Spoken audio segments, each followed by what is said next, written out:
Natural, toda a questão da vista, penso eu, também um partido muito grande, tem mais pessoas.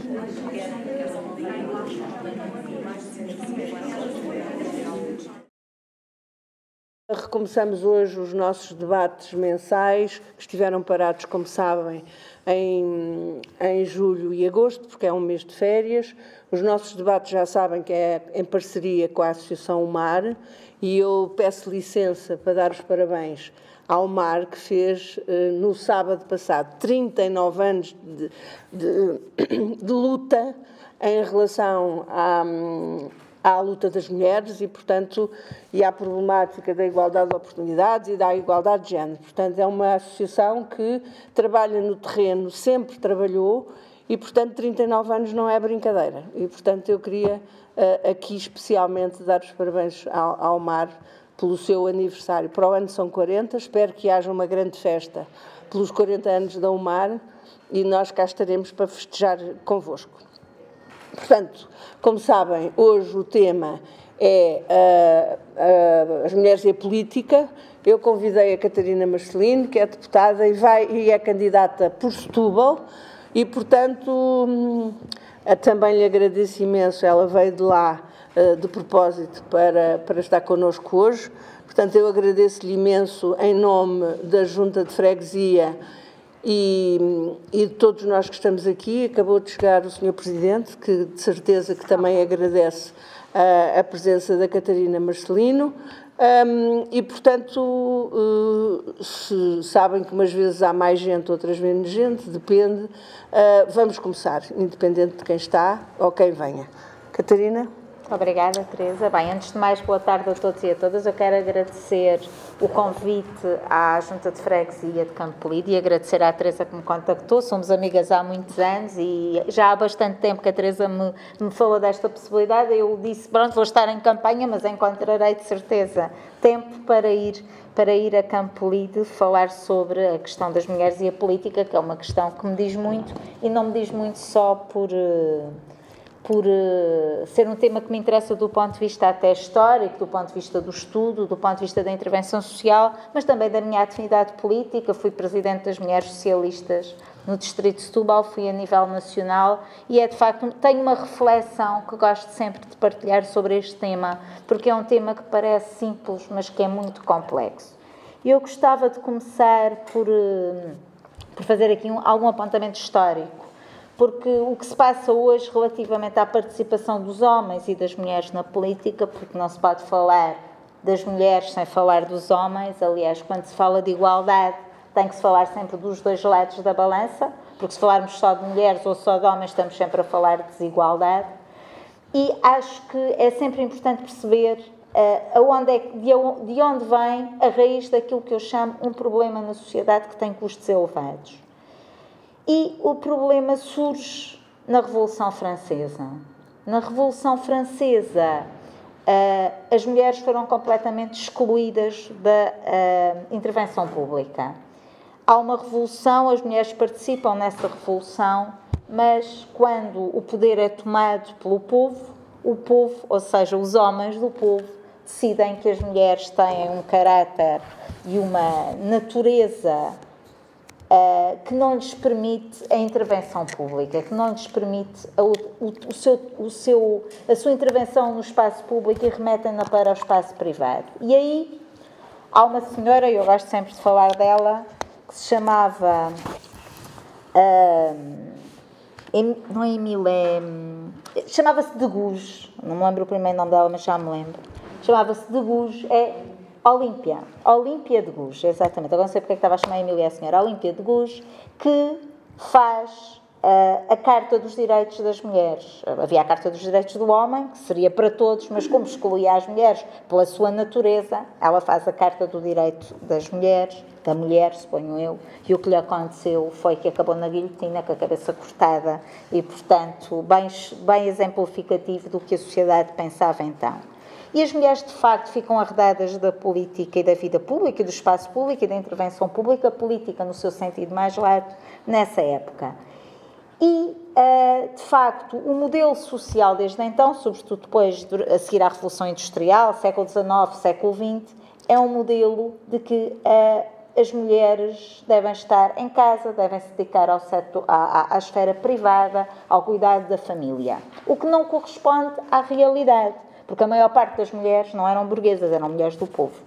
E as mulheres do povo trabalhavam nas fábricas, trabalhavam como lavadeiras, trabalhavam em Lisboa como varinas, como lavadeiras. Aliás, há um fotógrafo que no início do século tira muitas fotografias às mulheres trabalhadoras, um fotógrafo que fez muitas fotografias, e há de facto muitas fotografias sobre as mulheres trabalhadoras em Lisboa. Mas essas mulheres trabalhavam porque tinham que trabalhar, mas o que elas aspiravam era pertencer ou ter as condições das mulheres burguesas para ficar em casa. Portanto, o modelo é um modelo burguês, e o modelo burguês é as mulheres na esfera privada, os homens na esfera pública. Isto acontece no princípio do século XX, final do século XIX, princípio do século XX, arrasta-se para o século XX. Na Primeira Guerra Mundial, na Europa, as mulheres de facto saem de casa, e nos Estados Unidos saem de casa e vão ocupar o espaço público dos homens no trabalho, porque os homens estavam na guerra. Quando a guerra terminou, voltaram para casa. Na Segunda Guerra Mundial acontece a mesma coisa. Primeira Guerra Mundial e o tempo que decorre entre o final do século, o princípio do século XX e a Primeira Guerra Mundial, portanto 1900, ou do final do século XIX até 1918, incluindo o tempo da guerra, há de facto uma primeira vaga de feminismo. E em Portugal, as feministas de primeira vaga são nomes conhecidos, Ana de Castro Osório, é um nome de uma mulher que lutou muito pela República, ao lado dos homens que lutaram pela República, e lutou muito por direito ao voto. Eram as sufragistas, as famosas sufragistas. Cá em Portugal tínhamos muitas mulheres bastante envolvidas nessa causa da educação para as mulheres e do sufragismo. Tivemos, fora de Portugal, em Inglaterra e nos Estados Unidos, ainda havia sufragistas mais radicais na sua luta, que se atiravam. Aliás, há uma imagem muito conhecida de uma inglesa que se atirou debaixo da charrete da rainha, do rei, na luta pela causa. Eram muito ridicularizadas, mas elas lutaram muito pela causa, e são mulheres a quem eu acho que se deve muito, porque foram mulheres que fizeram muito, muito por aquilo que é hoje o nosso papel na sociedade. Inclusive, os ingleses têm, no espaço exterior do Parlamento inglês, uma estátua dessa senhora, enquanto que em Portugal eu acho que era muito interessante. Aliás, esse rap tem sido lançado, mas ainda não foi concretizado, que no espaço dos Jardins da Assembleia da República estivesse uma estátua da Carolina Beatriz Ângelo, que foi a primeira mulher a votar em Portugal, e que tem uma história engraçada, depois eu já conto. Mas a Carolina Beatriz Ângelo, nós gostávamos que tivesse, e aliás o Omar também esteve nesse desafio, e o desafio ainda não foi concretizado, mas eu espero que seja um dia de termos a estátua da Carolina Beatriz Ângelo no Parlamento. Portanto, esta época foi uma época muito marcada por mulheres que lutaram muito pelo direito ao voto e pelo direito à educação das mulheres. Temos a Primeira Guerra Mundial, em que, como eu disse, as mulheres saem de casa, também ajudaram muito no esforço de guerra e foram ocupar o espaço que os homens tinham no mercado de trabalho. Quando a guerra acabou, voltaram para casa.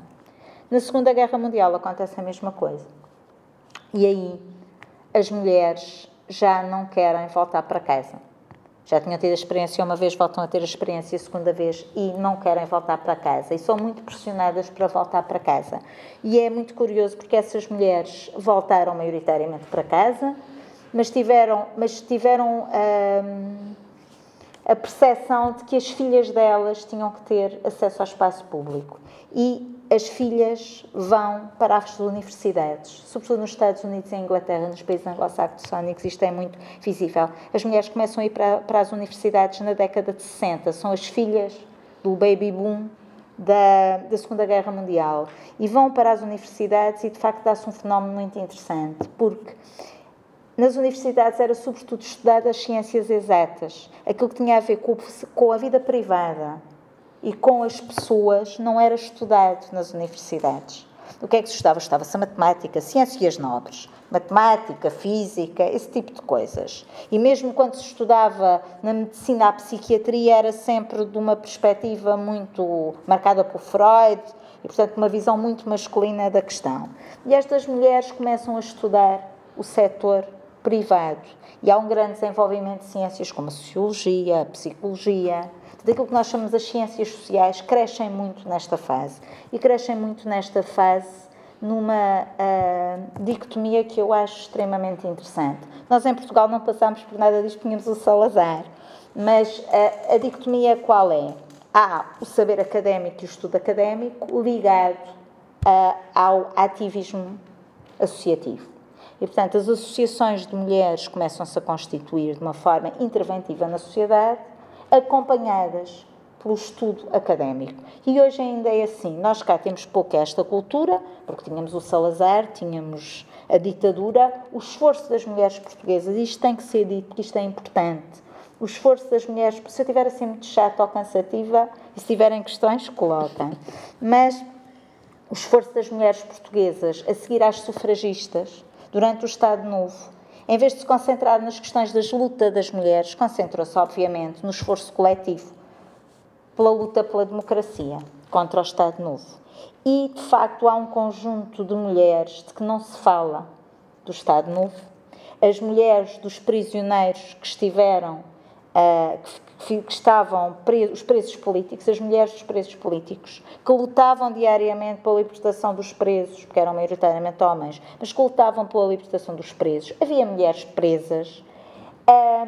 O nome na clandestinidade também. Na clandestinidade isto tem que também é verdade. Aliás, quem leu o livro da Zita Seabra, isto é muito claro. As mulheres na clandestinidade não eram tratadas como os homens. As mulheres na clandestinidade eram muito maltratadas. Sofreram muito. E elas eram fundamentais para o cenário de normalidade que se tinha que fingir na clandestinidade. Elas eram necessárias, não podiam ter casas só com homens, porque se desconfiava, então tinham que ter mulheres. Mas elas eram figuras de segunda e eram extremamente maltratadas. Mas também as mulheres dos prisioneiros que passavam mal e que lutavam pela sua sobrevivência. E a Maria Lamas tem um livro escrito na década de 50, que é As Mulheres do Meu País, que é um livro que mostra claramente a situação das mulheres portuguesas na década de 50. Portanto, a época do Estado Novo em Portugal não é uma luta pelo direito das mulheres, da igualdade, mas é sim uma luta pela democracia, pela liberdade, que evidentemente sem ela não há igualdade entre mulheres e homens. Há uma mulher que se destaca em Portugal nessa época, que é a única mulher que se destaca, que é a Eline Guimarães. É a única mulher que durante o Estado Novo realmente é um nome que se destaca na luta pelos direitos das mulheres, que foi a muitas conferências internacionais. Mas não é uma época em que Portugal tenha tido um papel ativo nessa matéria. Contudo, na Europa não era assim, nem na Inglaterra, nem nos Estados Unidos, nem na França. E, como eu estava a dizer, as mulheres foram para as universidades e criaram muitos movimentos ativistas associativos pelos direitos das mulheres. A frase, o que é pessoal é político, é dessa época, que eu acho que é uma frase que espelha claramente esta ideia de que o que é privado também é público, é político. É uma altura em que surge aquilo que se chama a segunda vaga de feminismo, em que, de facto, o feminismo que é conhecido como o feminismo mais radical surge em força. E surge numa época em que era necessário surgir, porque as coisas têm a sua época e são datadas. E sem essas mulheres, nós hoje também não tínhamos alcançado esta igualdade efetiva que cada vez é mais real na sociedade portuguesa e nas sociedades em todo o mundo. Mesmo nas sociedades não ocidentais, cada vez se alcança mais, ou pelo menos se chama mais a atenção para a necessidade dessa igualdade.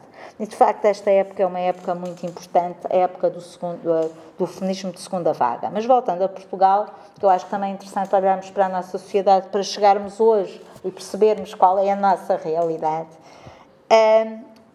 Em Portugal há, de facto, alguns movimentos muito influenciados, sobretudo pelo maio de 68, para Simone de Beauvoir. Portanto, Portugal era muito influenciado pela cultura francesa e, de facto, a Simone de Beauvoir foi uma mulher que escreve O Segundo Sexo e, pronto, e que traz, de facto, a questão de género em quando ela diz que, como é que é, não se nasce mulher, fazemos mulheres, ou qualquer coisa do género, a ideia é que a sociedade influencia aquilo que nós somos e o género é isso, não é? Eu sou do sexo feminino, mas podia ser do género masculino, se assumisse do meu papel social um papel masculino. E, portanto, de facto, a sociedade portuguesa é muito influenciada por isto, e há uma obra que eu também tenho que referir aqui, que é a obra das Três Marias, As Novas Cartas Portuguesas, que é uma obra muito conhecida e que é marcante. Aliás, há um cartaz, eu tenho muita pena de não encontrar um PowerPoint que tem imagens disto tudo que estou a falar,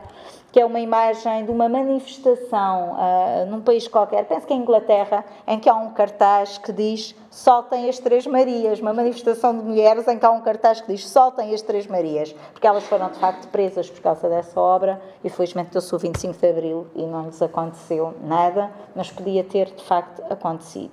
Porque nós vivíamos numa sociedade extremamente conservadora do ponto de vista da família e dos valores morais. E, portanto, toda esta revolução trazida de França criou grande massa nos anos 60 em Portugal e também influenciou, obviamente, o que aconteceu em 74. Também há outros dois fatores muito importantes do que aconteceu em 74, que é as mulheres portuguesas também terem ocupado um bocadinho como aconteceu, numa escala muito menor, mas como aconteceu na Primeira Guerra, na Segunda Guerra Mundial, os homens portugueses, os jovens, rapazes, foram para o ultramar, portanto as mulheres começaram a ocupar mais espaço no mercado de trabalho, isso influenciou muito a realidade portuguesa e também influenciou muito a realidade portuguesa, evidentemente o 25 de Abril, que rompeu radicalmente com aquilo que era a sociedade conservadora do Salazar, mas que teve um aspecto menos positivo. É que as mulheres portuguesas, ao contrário das francesas, das inglesas, das americanas, não lutaram na primeira pessoa por aquilo que eram os seus direitos. Herdaram aquilo que já se convencionava em termos internacionais que eram os seus direitos. Portanto, nós pusemos na nossa Constituição e assumimos na retórica do politicamente correto da nossa sociedade um conjunto de valores que foram adquiridos noutras sociedades por outras pessoas. É positivo, mas isso criou, de facto, um problema na sociedade portuguesa que foi assumimos, do ponto de vista da retórica e da lei, o que é a igualdade, mas a prática da igualdade levou mais tempo, sobretudo do ponto de vista da política, a efetivar-se. E ainda hoje temos aqui alguns problemas. As mulheres em Portugal, de facto, no mercado de trabalho, quer pela questão da guerra colonial e da participação das mulheres na guerra, dos homens na guerra colonial e das mulheres no setor de trabalho, foi muito importante, mas também foi muito importante uma coisa que é má, mas que depois teve um resultado positivo, que o facto de nós termos aplicado sempre a política dos baixos salários e ser necessário em caso dos salários para viver. As mulheres portuguesas sempre estiveram no mercado de trabalho, ainda hoje são as mulheres que na Europa estão mais tempo, a tempo inteiro, no mercado de trabalho. Ainda hoje temos esta característica, porque de facto estamos, porque precisamos de 2 salários para viver. Portanto, é mau temos salários baixos, mas a consequência das mulheres estarem mais no mercado de trabalho é positiva. Isto para dar, assim, do ponto de vista histórico, um ponto de situação aonde é que chegamos e porque é que estamos aqui. O que é que eu interpreto como o momento atual? Nós estamos no século XXI, portanto, estamos 2 séculos depois da Revolução Francesa, onde eu comecei, e de facto é extremamente penoso e intrigante como é que nós estamos no século XXI e continuamos completamente reféns de um paradigma que vem da modernidade. Estamos na pós-modernidade com o paradigma da modernidade. Nós continuamos a ter exatamente as mesmas dificuldades do ponto de vista da intervenção política que, de alguma maneira, existiam antes. Quando foi do 25 de Abril, dizia-se isto não vai haver problema nenhum, porque as mulheres, com a massificação da educação, vão ocupar o espaço público, vai ser natural. Vão ter, porque se dizia que as mulheres estavam menos nos lugares de direção, nas lideranças, na política, porque tinham menos habilitações. Com a massificação do ensino, estava tudo resolvido, daqui a 20 anos a coisa estava sanada. Passaram 20 anos, já passaram 40 e as coisas não estão, obviamente, sanadas. E nós continuamos com problemas semelhantes. As mulheres têm que fazer a conciliação da vida familiar com a vida profissional mais do que os homens, é uma realidade. As mulheres continuam a ganhar menos que os homens, é uma realidade. E há um problema acrescido hoje, é que nós temos uma aparência de igualdade, mas que não corresponde de facto à realidade. Nós temos, por exemplo, ao nível dos salários, há um estudo de uma economista do Porto, que foi feito aí há 15 anos, que dizia que as razões principais para as desigualdades salariais eram razões objetivas. As mulheres tinham menos habilitações que os homens, tinham menos disponibilidade para trabalhar. Havia um conjunto de razões objetivas. A senhora aplicou o mesmo estudo 15 anos depois e chegou à conclusão que as razões são cada vez menos objetivas e mais subjetivas. Cada vez se percebe menos, porque as mulheres têm mais habilitações, têm disponibilidade, querem ter acesso a carreiras de sucesso, mas não conseguem. Há um teto de vidro. E cada vez há menos explicação objetiva para isto. E, no meu entender, quanto mais subjetivo é, mais difícil é de combater. E agora, passando à questão da vida política. E agora vou falar um bocadinho da minha experiência e do meu conhecimento. Eu sou política, vivo no meio da política, aliás, o que faço neste momento praticamente é atividade política. E o que é que eu constato? Eu constato que há uma mudança agora. Há agora uma mudança geracional e acho que a lei das cotas em 2006 foi fundamental para que isso acontecesse. Nós em Portugal tivemos uma mulher primeira-ministra e ela não foi eleita, foi nomeada. A Maria de Lourdes Pinto da Silva, também não falei dela, mas é uma pessoa importantíssima na história do nosso país, sobretudo quando se fala de igualdade. Ela foi uma mulher que estudou as questões da igualdade, do papel das mulheres na sociedade portuguesa antes do 25 de Abril. Depois, porque ela fazia parte da ala liberal do Parlamento, daquele grupo que também fazia parte do Sá Carneiro, aqueles liberais que no marcelismo apareciam como jovens, assim um bocadinho à esquerda. Depois do 25 de Abril, ela foi Ministra dos Assuntos Sociais e foi uma primeira-ministra que fez imensa em 3 meses, acho que foi 3 meses, 4, e fez mais para o país do que muitos anos que lá estiveram. Mas, de facto, ela foi nomeada, ela não foi eleita. Nunca tivemos uma mulher eleita. É verdade que, nestes últimos anos, tivemos mulheres em cargos importantes. Primeira vez uma mulher Presidente da Assembleia da República, que é importantíssima, é a segunda figura do Estado, foi, de facto, muito importante. Uma mulher Procuradora-Geral da República, importantíssimo. Uma mulher Presidente de um partido, a Manuela Ferreira Leite, que eu reputo muito importante. Uma mulher Presidente do Partido Socialista, que não é a mesma coisa, porque a Manuela Ferreira Leite era como se fosse Secretária-Geral, como se fosse o António Costa, ou o Passos Coelho, ou o Jerónimo de Sousa, portanto, ela era a dirigente máxima do PSD, de um grande partido do chamado arco da governação. Temos esta mulher Procuradora-Geral da República, no meio em que antes do 25 de Abril as mulheres não tinham acesso àquela profissão, as mulheres não podiam ser juízas e hoje são maioritariamente mulheres. Portanto, nós temos de facto aqui um momento de viragem e temos um conjunto de mulheres também na Assembleia da República, deputadas devido à lei da cota, à lei da paridade. E qual é a questão de fundo? É que para se atingir o poder na política, e as pessoas que estão na vida pública para fazer a mudança, para fazer a diferença, é isso que as deve impelir, mas também, para o fazer, têm que ter poder. E é o poder. Podemos fingir que não é, não vale a pena. As pessoas que estão na política querem ter poder para poder fazer a mudança. Para fazer a mudança têm que ter poder. Esta é a natureza real da política. E nós não temos mulheres a atingir os lugares máximos de poder. Tivemos é um princípio, por exemplo, no Partido Socialista, que é o partido que eu conheço melhor, neste momento há 2 mulheres presidentes de federação, porque os partidos organizam-se por distrito, cada distrito tem uma federação. Há 19 com 2 regiões autónomas, pronto. Há 21 federações no Partido Socialista. Dessas 21 federações, há 2 mulheres dirigentes.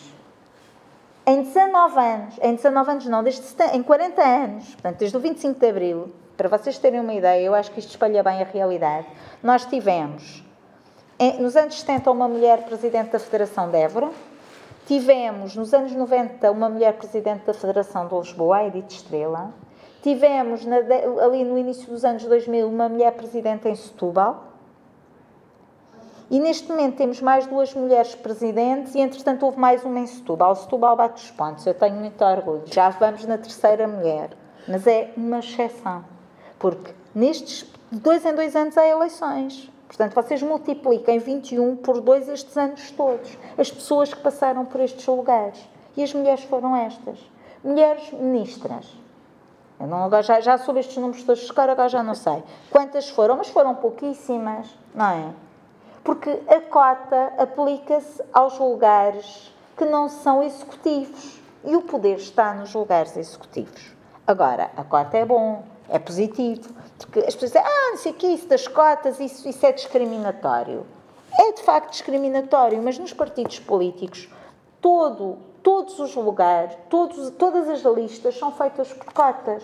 É a cota da freguesia, a cota da conselhia, a cota do sindicato, a cota da JS, a cota do secretário-geral ou do presidente do partido, a cota da região autónoma. Porque as cotas obrigam a uma maior representatividade nas listas. Portanto, a questão de género deve fazer parte da cota, porque as mulheres são metade da sociedade. Portanto, deve haver homens e mulheres nas listas. E isto é positivo. As pessoas às vezes dizem, mas também não há a cota das pessoas deficientes e a cota das minorias étnicas. Eu não tenho nada contra essas cotas, porque se a sociedade tem essas pessoas, elas devem estar representadas. E há aqui um facto, que a cota de género é mais importante que todas as outras, por uma razão muito simples. É que na sociedade, metade da sociedade são homens e a outra metade são mulheres. E, portanto, haverá sempre mulheres que são deficientes, mulheres e homens que são deficientes, que são homossexuais, que são de uma minoria étnica, de uma religião diferente. As pessoas, para além de serem outras coisas, são sempre ou homens ou mulheres. Portanto, a representatividade de género é fundamental. Esta questão, para mim, é central. E porquê é que é tão importante nós, neste momento, e vou já calar-me, porquê é que é tão importante, neste momento, nós termos a lei da paridade e aquela representatividade no Parlamento? Porque, para se ser uma Hillary Clinton, e eu espero que ela seja a próxima Presidente dos Estados Unidos, muito sinceramente, até porque é da minha área política, mas para além de ser da minha área política, é uma mulher que tem demonstrado, de facto, tem sido excepcional do ponto de vista da intervenção e com um handicap muito grande. É a mulher do Clinton. Portanto, isso não é como ser filho de ou mulher de, é sempre uma coisa difícil. E ela tem-se afirmado por ela e tem sido uma grande mulher. Mas, para além dessa questão, para ser uma Hillary Clinton, tem que se fazer um percurso. E tem que se ter a oportunidade de fazer o percurso.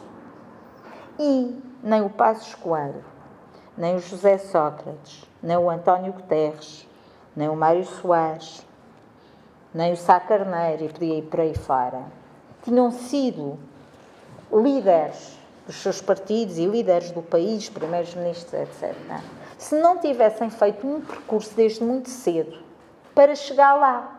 Eles não acordaram um ano antes de ter sido primeiro-ministro e decidiram que iam ser os líderes dos partidos e os primeiros-ministros. Eles andam a preparar isto. Quase pode ser desde pequeninos, não é? Aliás, estes novos líderes, então, é mesmo. Nós olhamos, todos eles vêm de juventudes partidárias, porque eles preparam. Eu não vou dizer porque isso não me ficava bem, mas no meu partido eu quase que posso adivinhar quem são os possíveis, putativos, futuros líderes do partido e futuros candidatos a primeiro-ministro. E digo candidatos porque são todos homens. Porque, de facto, é preciso fazer um percurso. E para esse percurso tem que se ter a oportunidade. E para se ter a oportunidade tem que se ter palco político. E a Assembleia da República é, de facto, o palco político. E, neste momento, há um conjunto de mulheres, quer no Partido Socialista, quer no PSD, que foi dos partidos que mais cresceu deste ponto de vista, onde a lei das cotas teve maior influência. Porque também é um partido muito grande, teve mais pessoas. Há um conjunto de jovens mulheres que eu julgo que podem fazer este percurso. E tem que se ter a ambição, porque não há razão nenhuma para uma mulher não ter essa ambição. Eu tenho o direito de ter essa ambição. Eu não sei se chego lá, posso não chegar, mas eu tenho que criar oportunidades a todas as mulheres e a todos os homens em igualdade de circunstâncias para chegar lá. Eu sou socialista e o Antero de Quental, que foi um dos fundadores dos primeiros socialistas, dizia que onde há uma injustiça há sempre um socialista. E eu acho que, como socialista, não posso olhar para esta desigualdade de oportunidades na política e achar que isto é tudo normal. Não é normal. E há uma coisa que as mulheres têm que fazer. Eu já fiz parte, como disse no início, do Departamento Nacional das Mulheres Socialistas, achava que esse era o caminho, uma estrutura que tinha como objetivo capacitar as mulheres para a política, porque era esse o objetivo das mulheres socialistas, é ter uma estrutura no partido que ajudasse a capacitar as mulheres para a política, dar oportunidade a todas as mulheres para serem políticas, tal como as juventudes partidárias também têm esse objetivo. Hoje tenho uma postura muito mais radical, para a experiência toda que passei. Os partidos são muito misóginos, a política é das áreas mais misóginas que há a fingir que não são. O que dificulta muito a vida a quem quer vingar na política, sobretudo às mulheres, porque faz de conta que aparentemente não há misoginia, mas há. E é preciso que as mulheres assumam que é assim, compreendam que a realidade é esta e que façam lobby, eu não tenho medo nenhum de dizer isto, que façam rede informalmente para poderem criar as redes e as cumplicidades necessárias para um dia, uma delas, chegar a Primeira-Ministra. E isto funciona assim. Podem dizer, ok, são as mulheres de um lado e os homens do outro. Obviamente que não. Também pode haver homens a entrar numa rede para uma mulher ser Primeira-Ministra ou vice-versa. Mas é preciso que as mulheres percebam que têm que fazer redes, que não podem estar numa postura de abelhas rainhas, que é, eu tenho o meu espaço na política. E então, eu não quero que mais nenhuma mulher venha para cá porque o espaço é meu. E isto acontece muito quando grupos minoritários, as mulheres não são minoritárias em número, mas na política são minoritárias. Quando um grupo minoritário está subjugado. Então, quem desse grupo minoritário tem poder não quer partilhar o poder com os outros. E isto é o que acontece na política com as mulheres. E eu também, não vou referir, mas não é difícil nós lembrarmos de 2 ou 3 mulheres que têm esta postura. E, portanto, eu acho que está no momento de nós percebermos que estamos em circunstâncias iguais, mas que temos que usar os mesmos trunfos. E só assim é que um dia vai haver verdadeira igualdade e nós não vamos estar a ver se as listas são ou não são paritárias, porque só haverá igualdade na política quando nós não tivermos que fazer conversas destas sobre as mulheres na política, quando não houver almoços de mulheres, que é uma coisa que me irrita solenemente, aquelas coisas, vai lá o tipo do partido, que as mulheres, parece, quer dizer, que é o fio das mulheres para aqui, que nem tem objetivo, não é só dizer que estão lá as mulheres, quando deixarmos de ter que ter cotas, e nesse dia, sim, haverá verdadeira igualdade e as mulheres, de facto, terão um papel em igualdade de circunstâncias. É isto que eu aspiro. E mesmo como última nota, a Teresa Féria, que é a Presidente das Mulheres Juristas, eu às vezes digo, eu já não tenho paciência, estou farta disto, já não tenho paciência para isto, para esperar mais. Ela diz, minha amiga, o mundo tem milhões de anos, as mudanças fazem-se devagarinho. Nós já evoluímos muito, isto vai devagarinho. Não precisa ter tanta impaciência. Mas, de facto, impacienta-nos porque nós vimos claramente que não há igualdade na política entre as mulheres e os homens. E não há porque, de facto, nós somos afastadas da política. Nós não somos verdadeiramente aceitos como iguais num sítio onde se pretende fingir que somos todos iguais. Muito obrigada. Muito obrigada, Catarina. Se quiserem perguntar. Nós fomos companheiras em alguns percursos destes que a Catarina falou, mas antes de perguntar e de haver algum debate, havia uma coisa que eu queria dizer.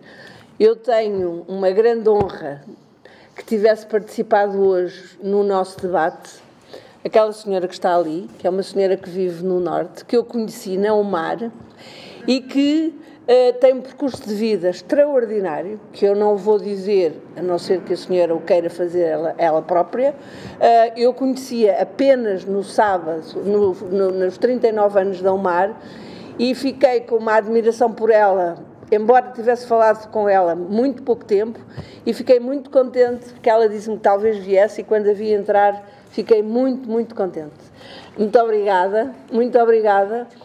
É mesmo uma honra tê-la aqui hoje e queria e espero que se houver algum debate como nós esperamos, que possa fazer a sua intervenção também. O que eu queria dizer... Mas podes falar. Não. O que eu queria dizer em relação a tudo isto que a Catarina falou, e além um bocadinho de provocação para começo do debate, é que eu sei que nesta história da igualdade de oportunidades e da história das mulheres há muitos avanços e recuos. E eu neste momento estou extremamente preocupada, porque estamos em campanha eleitoral, toda a gente tem visto, penso eu, algumas vezes, os líderes partidários a fazer campanha e, de repente, eu já vi, e não vou dizer quem, portanto, espero que tenham visto, mas vi 2 líderes partidários a falar das mulheres, do trabalho, e fiquei extremamente... Eu nem sei como é que é de adjetivar a minha estupefação. É que todo o palavreado e todo o discurso que foi dito em plena campanha eleitoral é, de facto, de incentivar as mulheres a voltarem para casa. E, portanto, a voltarem a tomar conta da casa e dos filhos e do trabalho. Não se falou, ou falou-se muito pouco, e, portanto, isto parece-me a mim, na minha perspectiva, que é um retrocesso. E é um retrocesso de discurso em plena campanha eleitoral. E penso que aqui nós, mulheres, também temos que analisar quais são os partidos, porque o bom é inimigo do ótimo, como nós sabemos, mas há partidos que, de facto, apesar de tudo, têm um pensamento mais moderno em relação à igualdade de género e à igualdade de oportunidades. E, de facto, isto deixou-me completamente preocupada. Eu queria lançar o debate, se é possível, à Catarina e perguntar-lhe se ela teve a oportunidade de ouvir e provavelmente ver o mesmo que eu vi e lançarmos o debate para as pessoas dizendo isto mesmo e perguntando a opinião da Catarina, se ela viu e o que é que ela pensa sobre isto em plena campanha eleitoral. Sei se... Bem. Eu, relativamente a esta questão dos partidos, obviamente que os partidos mais conservadores têm uma visão conservadora. As mulheres, o papel das mulheres na sociedade é um papel que não é tão igualitário. E nós temos tido vários exemplos. Quando temos governos de direita, os governos são normalmente mais conservadores. Já tivemos um ministro Bagão Félix que era extremamente conservador no que diz respeito às questões das políticas de família e das políticas de igualdade. Tivemos também o Moraes Sarmento, que à época também tinha a pasta e também era extremamente conservador, e é verdade que nós temos tido uma evolução maior do ponto de vista legislativo nos governos de esquerda. É verdade. Do ponto de vista legislativo, os maiores avanços têm sido feitos nos governos de esquerda, quer relativamente ao aborto, que é uma questão marcante na sociedade portuguesa, e que, assim, pode-se dizer, isso não tem nada a ver com a questão da participação das mulheres na política. Tem, porque a questão do aborto foi uma questão que, para além da questão de saúde pública e dos direitos das mulheres enquanto a não serem condenadas, foi uma questão que marcou psicologicamente a sociedade toda de uma forma transversal. E, aliás, é uma questão que está hoje outra vez na ordem do dia, mas que é uma questão que os portugueses viram resolvida e descansaram, porque foram 30 anos de luta. E marcou psicologicamente e foi resolvida com o governo socialista. A questão também é verdade que em 98 não foi resolvida com o governo socialista, mas isso devido à questão do primeiro-ministro ter trazido questões pessoais, religiosas, do seu foro pessoal para dentro da política, o que não se deve fazer, porque isso não respeita a diversidade de opiniões, mas pronto. Mas é verdade que foi um governo socialista que resolveu, a lei das cotas, as questões da violência doméstica foi em 2000 também, que se passou a crime público, fez toda a diferença, enfim. Do ponto de vista da lei, porque depois do ponto de vista da prática, não é verdade que sejam os partidos de esquerda dos mais avançados, e isto é muito curioso. Isto para ir à tua questão, que é curioso ver que a primeira vez que há uma mulher Presidente da Assembleia da República é do PSD, que a primeira vez que houve uma mulher Secretária-Geral de um partido foi do PSD, que a primeira vez que houve uma líder de bancada no Parlamento era do CDS, José Nogueira Pinto, que cada vez que há uma Procuradora-Geral da República, agora foi o PSD que nomeou, os governos, a primeira vez que houve uma Ministra de Estado, aliás, foram duas, foi o PSD, foi a Manuela Ferreira Leite e a Teresa Patrício Gouveia. Portanto, é verdade que o Partido Socialista, em particular, tem tido um papel muito importante do ponto de vista legislativo. É curioso que, do ponto de vista da prática, o PSD tem tido, e a direita, mas sobretudo o PSD, tem um papel mais de realização destas questões. É curioso e também nos faz refletir. A mim faz-me refletir. Não é necessariamente mau. São coisas que concorrem positivamente para um fim que eu acho que é aquele que se pretende, que é a igualdade de acesso ao poder pelos homens e para as mulheres. Quanto à questão das políticas de família, as questões aí já não são tão igualitárias do ponto de vista de concorrer para o objetivo. As sociedades têm aquilo que os americanos chamam backlash, momentos que viram para trás. E nos momentos em que a direita está no poder, essa situação ocorre mais. O Reagan e a Thatcher são grandes exemplos de um momento em que as questões da igualdade entre homens e mulheres regrediram imenso nos Estados Unidos e em Inglaterra. Mas qual é o risco neste momento, e pegando na questão da Teresa? Havendo esta realidade de que a direita é muito mais conservadora, e mesmo quando os líderes não são conservadores, têm a tentação de ir atrás do seu eleitorado conservador. Eu acho que estamos a viver um momento com algum risco desse ponto de vista, porque as questões da natalidade são questões que estão na ordem do dia, devem estar na ordem do dia, porque de facto nós temos uma realidade dramática. Nós somos o país do mundo, não é da Europa, é do mundo, o segundo país do mundo com mais baixa natalidade, o segundo do mundo. Temos uma situação muito, muito complicada. E, sobretudo, eu acho que é porque as pessoas não têm dinheiro, não têm expectativas de futuro. Temos os jovens a sair do país e os jovens, ao saírem do país, vão ter os filhos noutros países. E nós estávamos ali à volta dos 100 mil nascimentos por ano, neste momento estamos na casa dos 80 mil. Isto é dramático e põe em causa não é só a segurança social, como a direita quer fazer crer, é todo o modelo de sociedade. Porque nós vivemos numa sociedade de solidariedade intergeracional. Não é? Eu trabalho, pago os impostos para ter a saúde pública, pago a segurança social para que os mais velhos possam ter as pensões e um dia ter as minhas. Se não houver crianças e não houver pessoas em idade ativa suficientes e muitos idosos, porque a esperança de vida aumenta, isto torna-se dramático. E esta é, de facto, uma preocupação que temos que ter. Agora, não pode ser à custa das mulheres, e é aqui que eu acho que é esta questão central que a Teresa está a levantar. Não pode ser à custa das mulheres. Não pode ser a mandar as mulheres para casa. Por cima, isto é uma estupidez numa sociedade em que as mulheres não vão para casa, porque as mulheres, a questão de estar no mercado de trabalho o tempo inteiro já não é só uma questão de necessidade, é uma questão que ficou integrada no nosso modelo de sociedade. Eu acho que se formos fazer um inquérito às mulheres trabalhadoras e perguntarmos às mulheres se querem, se pudessem ir para casa, se iam para casa, se calhar algumas iriam, e se calhar algumas iriam a meio tempo, e se calhar algumas gostavam de ter mais tempo para os filhos.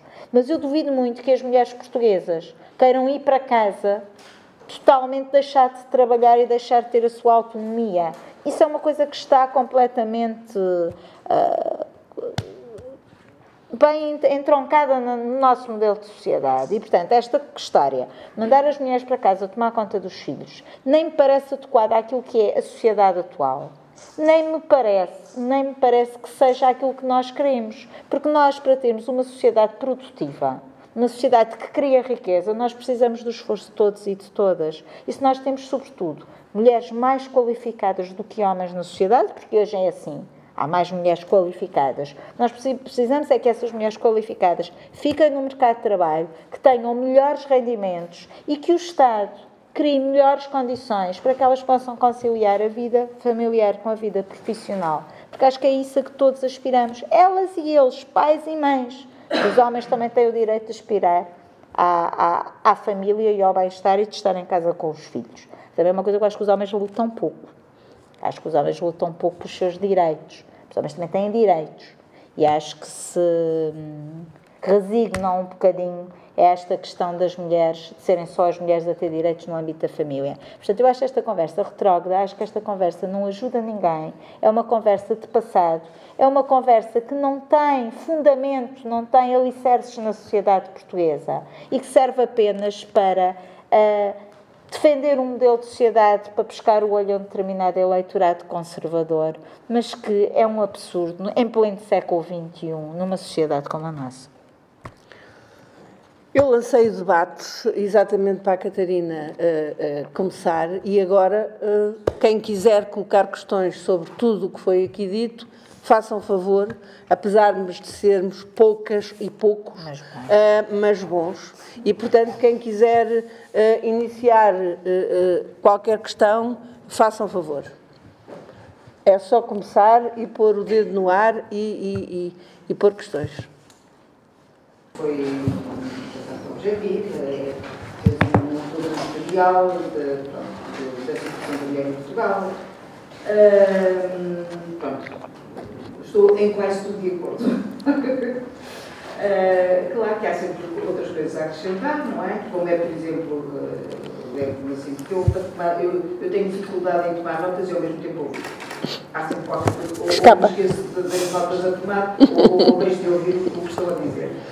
Não tenho esse hábito. Falta de prática, não é? E agora também já é tarde.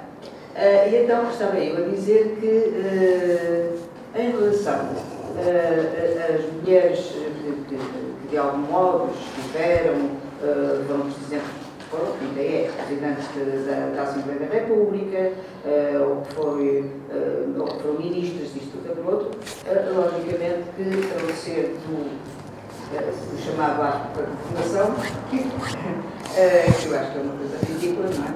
Porque, é claro, os outros partidos, quer dizer, a culpa são dos 48 anos, certamente,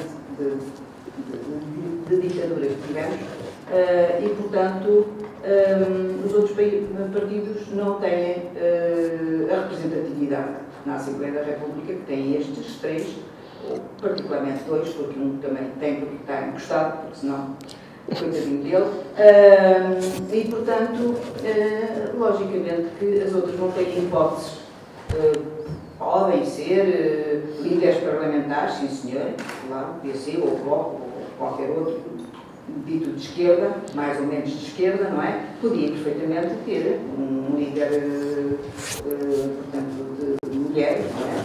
E quem disse, outras coisas mais. Mas, por exemplo, no Partido Comunista, há umas décadas atrás, houve várias mulheres que fizeram parte, não são muitas, mas houve várias que fizeram parte do Comitê Central. Sim, ainda há. Portanto, claro, a Secretária-Geral do Partido não houve nenhuma, logicamente. Pronto, isto, pronto, uma parte.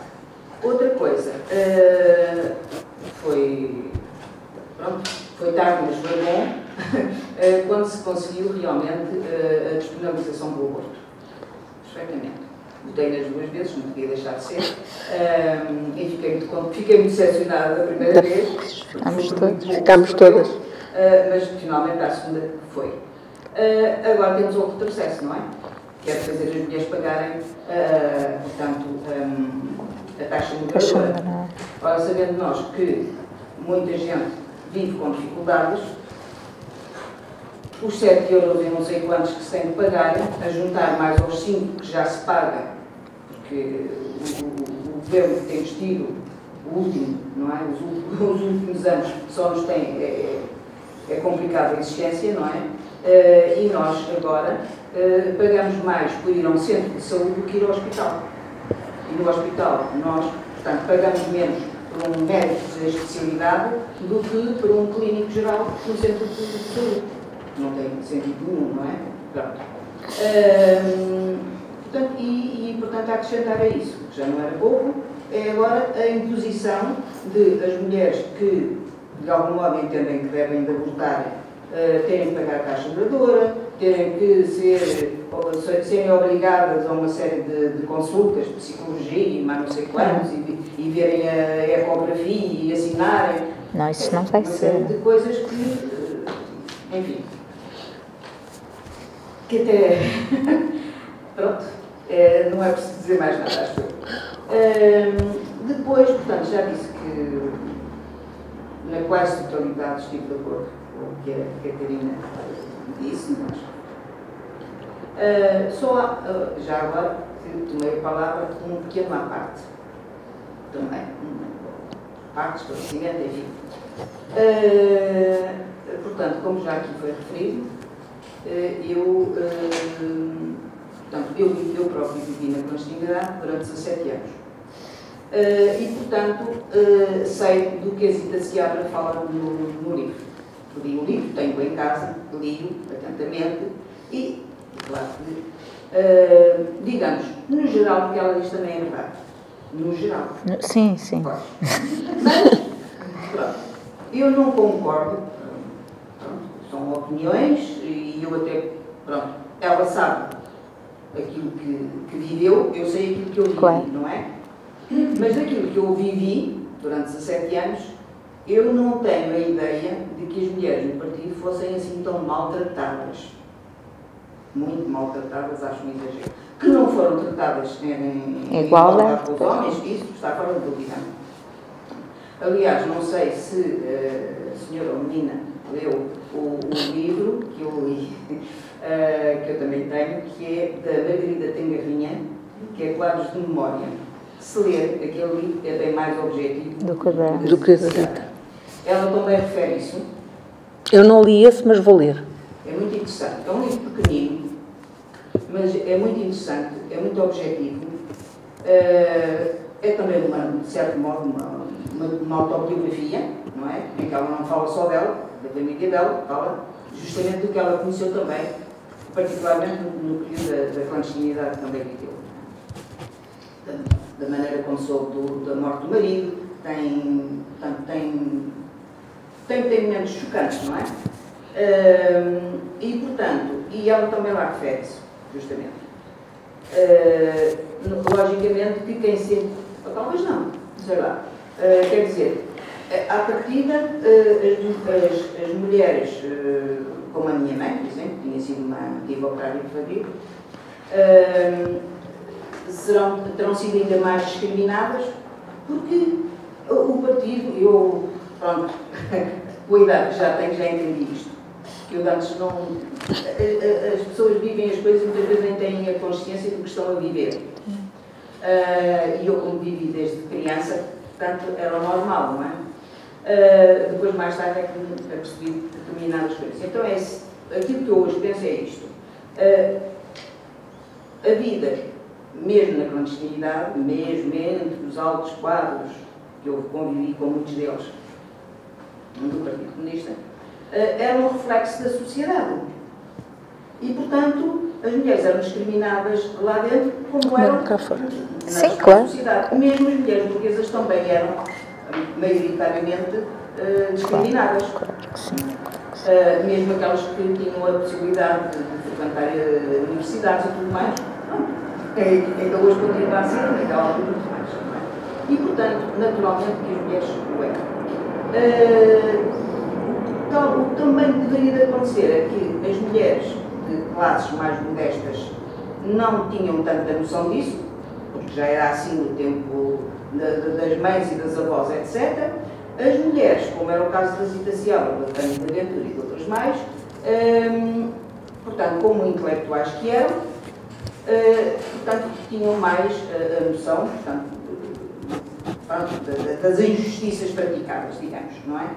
Não é que as outras não sentissem, mas desvalorizavam. Pronto. Acima de tudo, lá está o que realmente foi referido, eu acho muito bem. Acima de tudo, as mulheres punham a luta no geral. Claro. E esqueciam-se Claro. dos próprios. Ou não esqueciam, elas sentiam, elas não estavam anestesiadas, mas pronto, realmente, acima de tudo o que era necessário era lutar pela liberdade, por isso, pelo fim da ditadura, etc. E, portanto, os outros problemas eram problemas menores. Claro que sim. E era isso. Eu não vim aqui para fazer um... Eu sei, mas agradeço-lhe muito. Como calculo, eu não ia referir aquilo que referiu, mas volto a dizer que gostei muito que tivesse vindo e, de facto, ainda também está para ser escrita a história das mulheres anónimas do tempo da ditadura, sim. Que, quanto a mim, em alguns livros ela é referenciada, sim, mas não é na totalidade. Eu penso que é uma coisa que ainda nos falta fazer e aí os movimentos de mulheres e as associações, é um trabalho que está por fazer, até teses universitárias, que podem ser feitas também sobre isso, mas que é uma coisa que ainda nos falta fazer. E, portanto, muito obrigada mais uma vez pelo seu testemunho e por ter vindo cá. Daí eu dizer que que gostei muito que viesse, e não me canso de dizer. Muito obrigada, muito obrigada. Ainda por cima porque eu sei que é do Norte, está cá durante pouco, mas vive no Norte e está cá por uns dias. Não tem sotaque? Não. O seu sotaque, de facto, pois é de Lisboa, não é? Ah, sim senhora, sim senhora. Muito obrigada mais uma vez. Mais alguém quer intervir? Queria perguntar a Catarina se arranjou alguma explicação pelo facto do PSD ter um comportamento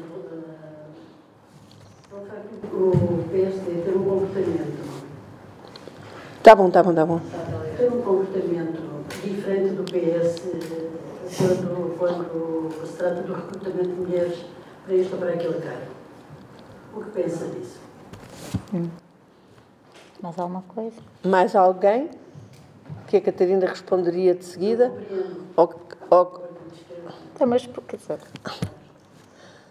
Então, bem, pode ser que depois surja mais... Pegando aqui como é que se chama? Desculpe, não sei os vossos nomes. Eu chamo de Domicília. Domicília, sim senhora, é um nome de facto fantástico, também não me esquecerei. E o seu nome é António. Eu sabia, mas... António. Ok. Então é assim. Relativamente ao que a Domicília disse, há uma coisa que eu aqui não referi, que me penalizo, que acho que devia ter referido, que é o Bloco de Esquerda, porque eu acho que o Bloco de Esquerda, de facto, e devia ter referido e não referi, estava a ouvi-lo e estava-me a penalizar. Porque eu tento sempre fazer esta análise de uma forma descomprometida do ponto de vista político, porque acho que não é isso que interessa analisar e olhar para aquilo que é a nossa realidade. E olhando para os vários partidos do espectro parlamentar, de facto, o Bloco de Esquerda e o Partido Comunista também têm as suas especificidades e são diferentes dos outros. Os outros até são mais parecidos do ponto de vista desta questão. O Bloco de Esquerda é um partido, de facto, que eu julgo que hoje é muito curioso, porque tem praticamente só mulheres e pessoas jovens, muito jovens, na liderança. A Catarina Martins começou por aquela solução bicéfala que não, no meu entender, não faz muito sentido, porque dividir uma liderança é sempre uma coisa muito complicada, porque nem é por ser um homem e uma mulher, é porque é complicada. E, aliás, viu-se. Também é verdade que o Semedo teve um problema de saúde gravíssimo e, portanto, isso também retirou disponibilidade, infelizmente, pessoal, e ainda dura, e é uma pessoa, eu tenho de facto imensa pena, porque é uma pessoa que eu tenho estima e consideração, é uma pessoa muito séria, é uma pessoa muito válida do ponto de vista político, mas ela, para além, ganhou espaço, mas ela própria se afirmou nesse espaço e tem-se vindo a afirmar. Esta campanha é uma coisa fantástica. Ela tem, de facto, feito uma campanha muito interessante. Quem olha para estas questões, tem sido uma campanha muito interessante, porque a Catarina Martins tem sabido encontrar o espaço dela nesta campanha. E isso é muito interessante. E não é fácil, porque é mulher, é jovem. Ela não é muito jovem, mas parece jovem. É assim um bocadinho como eu. Somos as duas Catarinas pequeninas. É um bocadinho somos mulheres na casa dos 40 anos. Eu acho que ela terá também à volta disso. Mas que temos um ar jovem. E isso, na nossa afirmação política, não é não ajuda, porque a imagem também, lá voltamos nós àquilo que é a representação da pessoa com poder, é um homem, não é? Mais velho, entroncado. Pronto, é um bocadinho isso, e se formos mesmo procurar uma mulher com poder, também a imagem que temos é assim da Thatcher, ou coisa do género, não é? Ou a Hillary Clinton, também é uma mulher mais velha. Portanto, a ideia de uma mulher jovem, e ela tem feito de facto um trabalho fantástico, há ali uma grande afirmação de mulheres jovens, elas, Mortágua, há ali uma grande afirmação de mulheres jovens, que no tempo do Louçã não era assim, que eu acho que a saída do Louçã, do Fazenda, daqueles homens mais velhos, está a criar esta possibilidade, porque esses homens tinham a mesma atitude misógina que os outros, a fingir que não.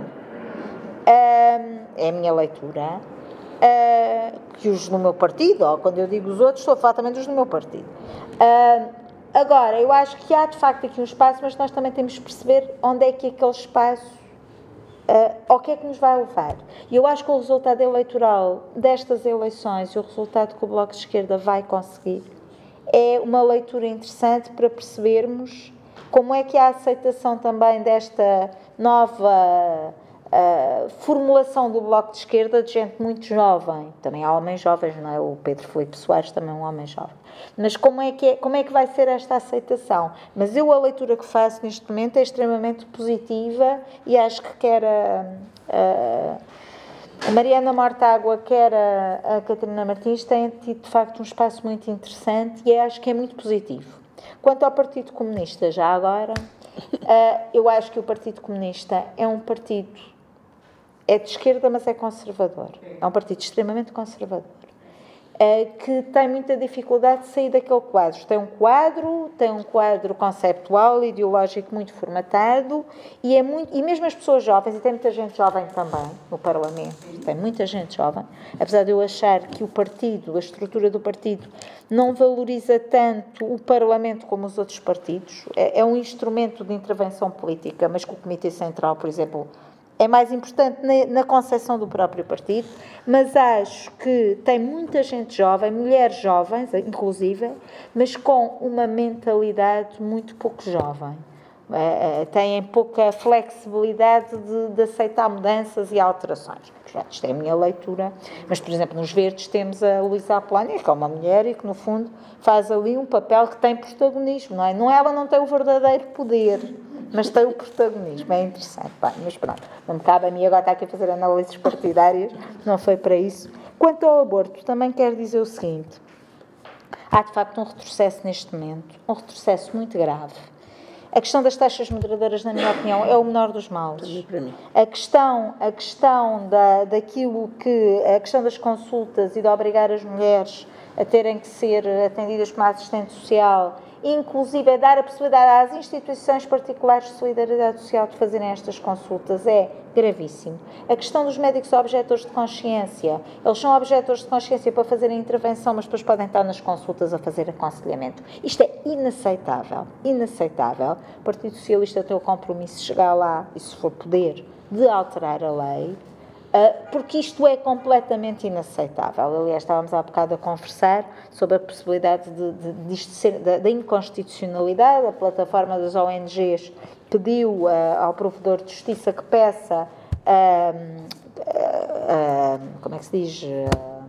A constitucionalidade. A constitucionalidade para a inspeção, para a fiscalização preventiva. Pronto, nós esperamos que isso aconteça, porque de facto eu tenho muitas dúvidas que seja constitucional, mas espero que, independentemente do Tribunal Constitucional, que o Partido Socialista mude a lei, mas obviamente que se alguém disser que é inconstitucional, melhor, porque faz jurisprudência e ajudará para o futuro.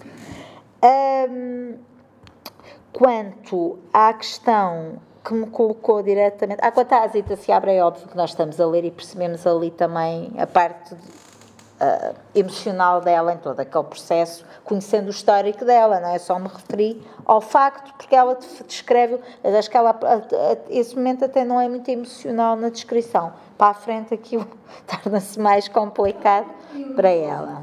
Não. E isso leva-me a uma questão, só antes de passar à questão que me puseram concretamente, a uma questão que eu também acho que é interessante, que referiu de outra maneira, mas que eu acho que é isto, que é a consciência. Quem trabalhou na área da violência doméstica percebe bem isto que é.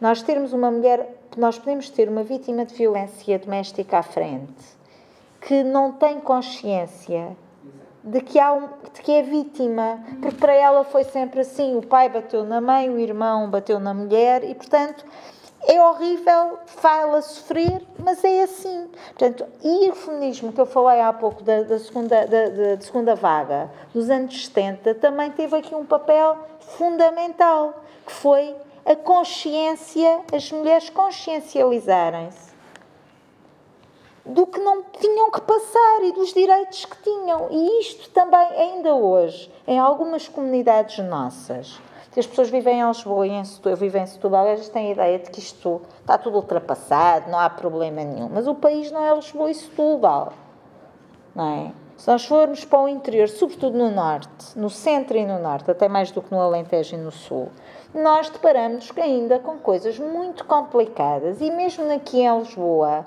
que são muitas Lisboas dentro de Lisboa, muitos bairros, muitas comunidades, muita gente, as coisas não são simples. Portanto, nós não podemos olhar para o mundo só para aquilo que é a nossa realidade.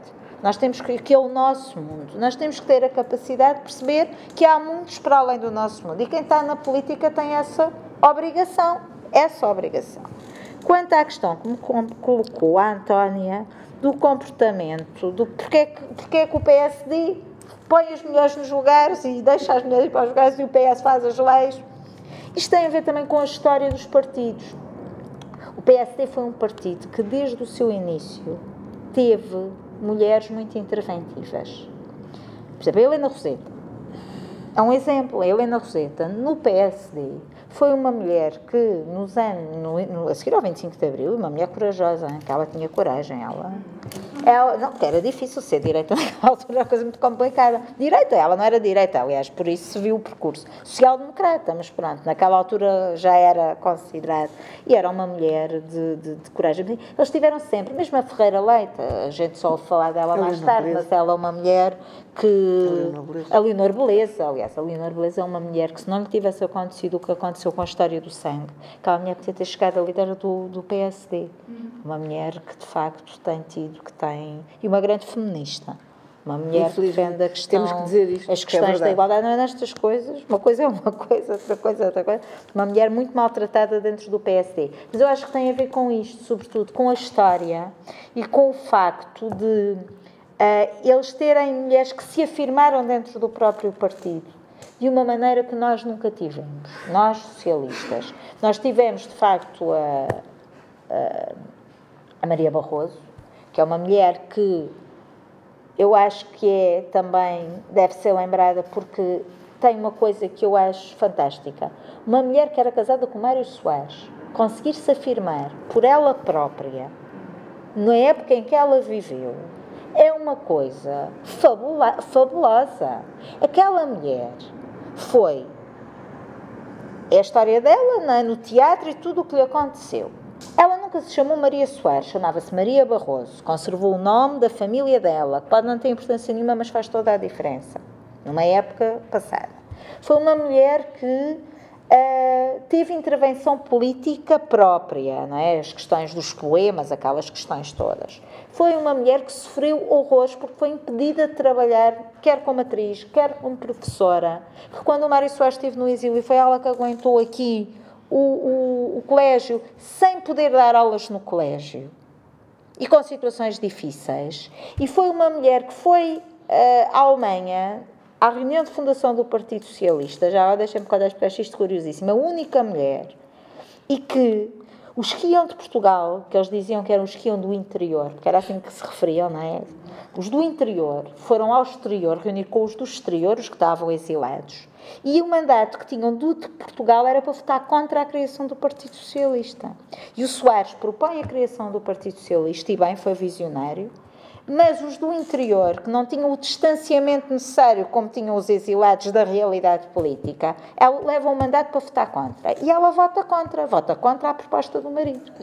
E isto é fantástico, fantástico. E foi uma mulher que teve uma influência incrível na questão da paz em Moçambique. Ela foi uma mulher que ajudou por portas e travessas, através da diplomacia, na paz de Moçambique. Ela foi uma mulher que teve vida própria, casada com várias pessoas. Portanto, nós também temos algumas figuras que se destacam, mas não são muitas. Mas, de facto, não são muitas. Mesmo as mulheres que têm tido cargos de ministras, etc., são mulheres que depois não têm, podem desempenhar bem o papel, não é isso que se está a falar.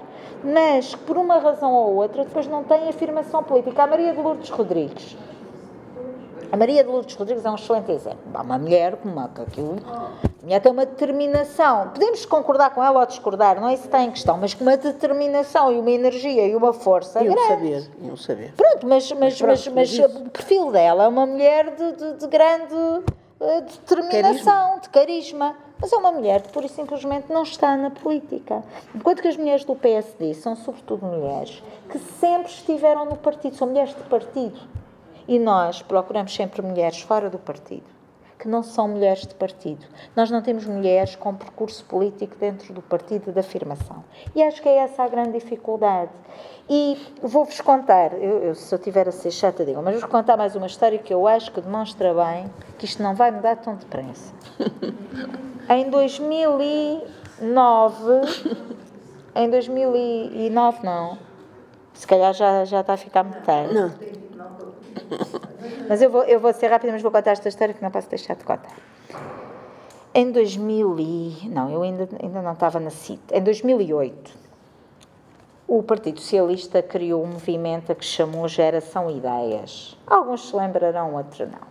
Era um movimento de jovens quadros, aí à volta dos 30 anos, que tinham um movimento, faziam umas reuniões para debater temas, fizeram um grande encontro no CCB, e é sobre esse encontro do CCB que eu quero contar aqui esta história.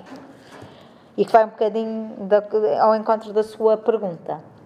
O encontro no CCB era um encontro, bem, mas com centenas de jovens que não são jovens, mas pronto, pessoas de 30, entre os 30 e os 40 anos. E havia vários grupos de trabalho sobre temas, e todos os grupos tinham um presidente e um relator ou uma relatora. E eu fui convidada para ser relatora de um tema. No fim daquelas mini-reuniões havia então um plenário geral onde ia o Sócrates, que era o secretário-geral do partido, e que ia lá. E eu sou chamada, vai-me dizer, anda ali a uma sala porque, pronto, foste relatora e o secretário-geral quer agradecer às pessoas que estiveram a trabalhar. E eu entrei numa sala onde estavam 13 pessoas deste grupo. Relatores, eu vou dizer tudo no masculino, relatores, porque de facto é a realidade, relatores, presidentes, pessoas que tinham ajudado a organizar a logística da iniciativa e os da organização, os mentores. Vocês sabem quantas mulheres estavam lá, nas 13 pessoas? 3. 2 relatoras, não havia nenhuma presidente de grupo, não havia nenhuma no grupo lá dos cabecilhas, chamamos-lhe assim, e uma rapariga da organização. Isto mostra bem aquilo que o partido...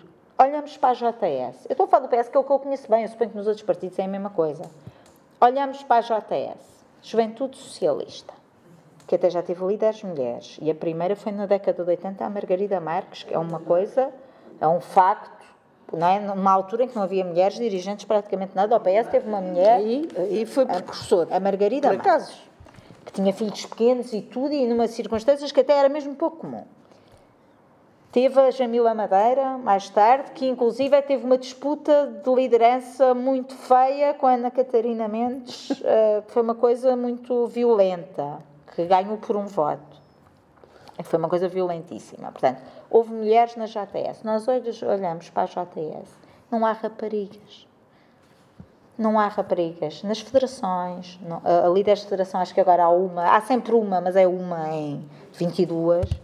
Não há mulheres na liderança. Portanto, isto é a realidade. Por isso é que eu digo, há bocado dizia, a gente olha para o futuro e até vê quem vão ser os homens líderes.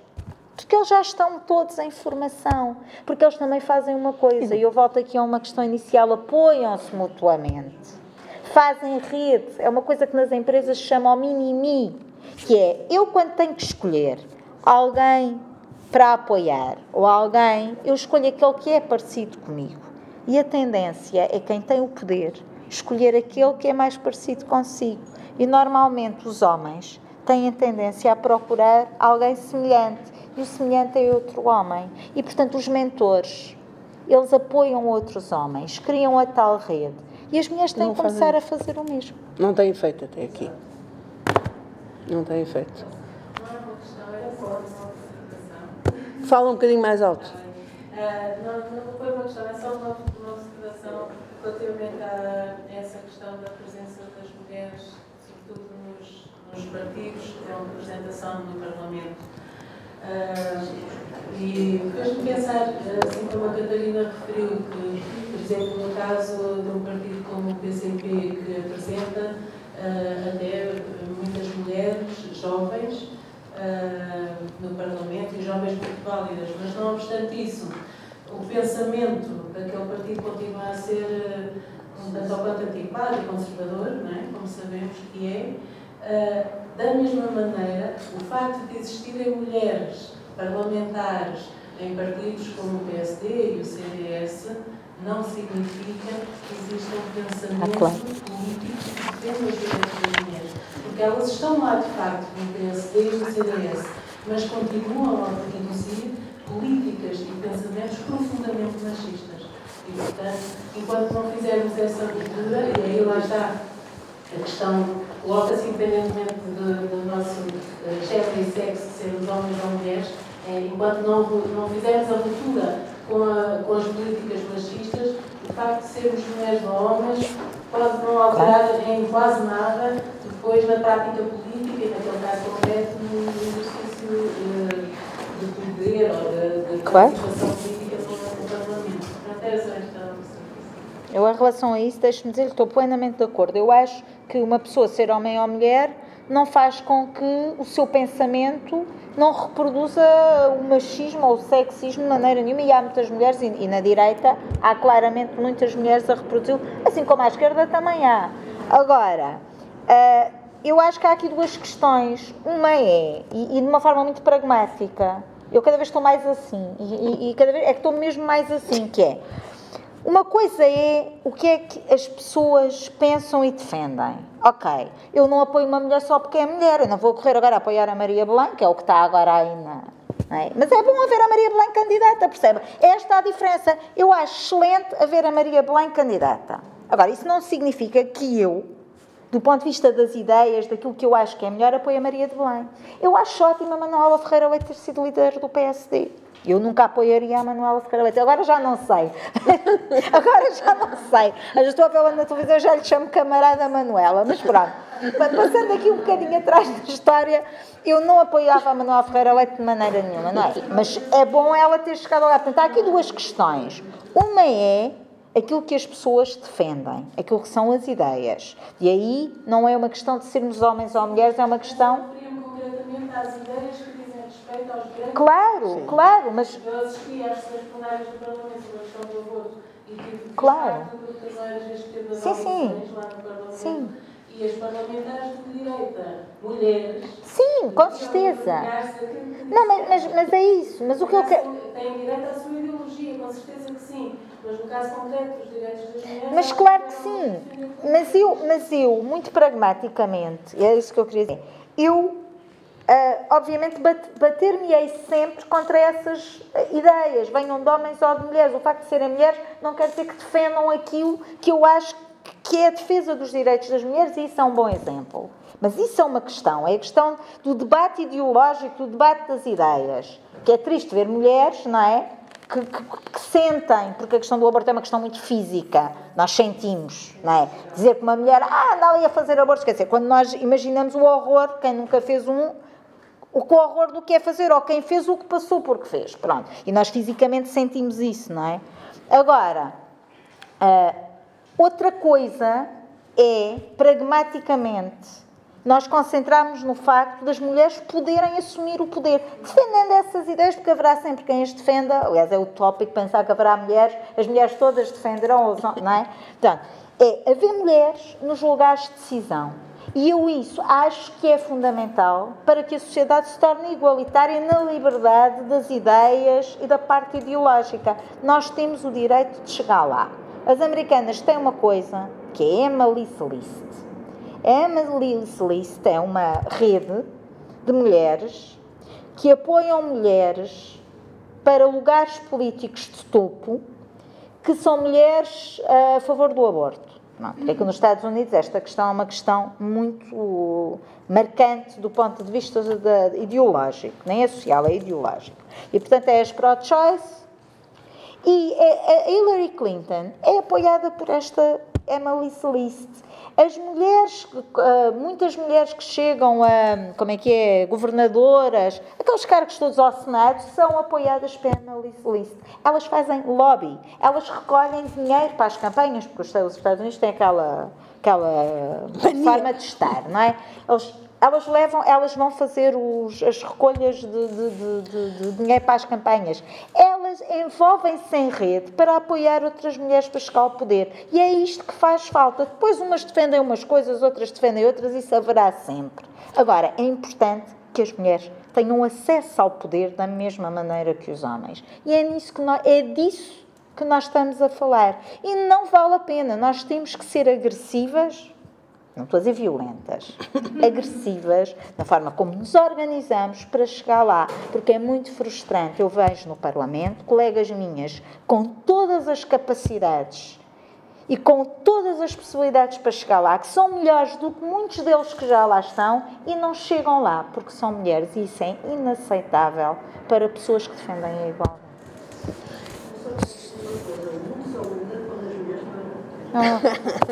Vamos lá ver. Se é preciso que deixem. Pois é.